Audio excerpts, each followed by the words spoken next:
Good afternoon, everybody. I'm Shannon Cake, and welcome to the Now South Florida. It's a show that keeps you in the know. Kids, they're out of school for the summer, and a lot of people hitting the beach right now. Joining them just lately, a few sharks swimming not far from the shoreline, as I mentioned. This is Chopper 5 video from this morning, spotting them off the coast of St. Lucie County. The Now's Megan McRoberts is live at Pepper Park Beach, where lifeguards are scanning the waters there, making sure the swimmers are safe. Megan?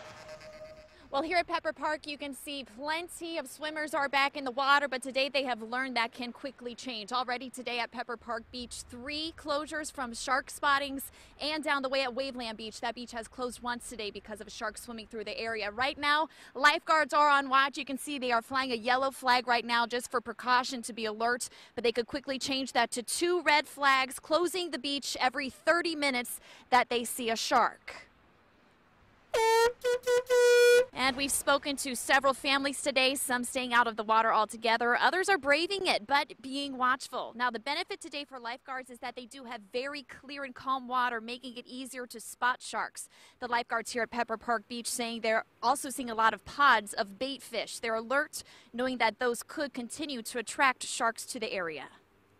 Shark behavior, you never know exactly what they're going to do. Sometimes they'll come in, get spooked, swim right back out over the reef. Then like yesterday, sometimes they'll come in and just play around and just do their own thing. So you never really know.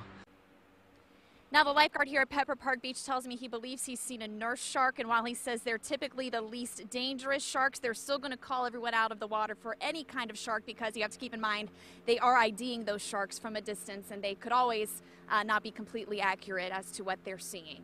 Reporting live in St. Lucie County, Megan McRoberts for the Now South Florida. All right, Megan, thanks. So we've been covering this story for a few days. These sharks not these in particular, but several different schools of sharks spotted all along our coastline. So if you're worried right now about encountering a shark when you're in the water, listen to this. According to a professor at the University of Toronto, the chances of getting attacked by a shark at a Florida beach are 1 in 430,000, and the odds of getting killed by a shark, even less, a lot less, 1 in 36 million. But just the same, we're going to provide a couple of tips to avoid shark attacks in general. You should avoid surfing at dusk and dawn. That goes for swimming really as well. It's a popular feeding time and a hunting time for sharks, so keep that in mind. Also, look for warning signs. Warning signs are sometimes posted on beaches where sharks have been sighted, so look for those. Also, it's not a good idea to test your fate. Don't ignore those warning signs, and also don't wear anything that's bright, high contrasting in color, or shiny.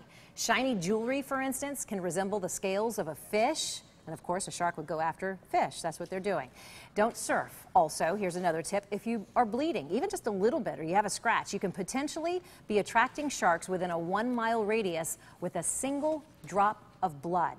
Isn't that incredible? In fact, sharks can smell and taste blood from more than a mile away, and they can then track that scent right back to you. Beware of drop-offs and sandbars as well out in the water. A lot of times, these are the areas that are ideal conditions for sharks, or for sharks to be, and they're ideal for surfers as well. But again, this is a favorite area for sharks to feed on those fish, smaller fish. Another big story we're following for you today: tropical